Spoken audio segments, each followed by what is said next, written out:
Hey guys, what's up? In this video, I'm going to tell you how to change lock screen pin on any Android device. So guys, if you want to change the lock screen pin of your device, by the way, I'm talking about this pin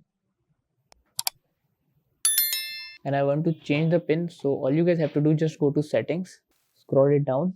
Here we have an option of lock screen. So just tap here and tap to screen lock type. Okay, first you have to enter your current password. Now if you want to change the pin, you can change the pin from here. If you want to set a password pattern, so you can set anything you want. I want to change the pin, so now enter the new pin, tap to continue, again re-enter the pin and then okay. So guys, that's how we can change the pin in our Android device.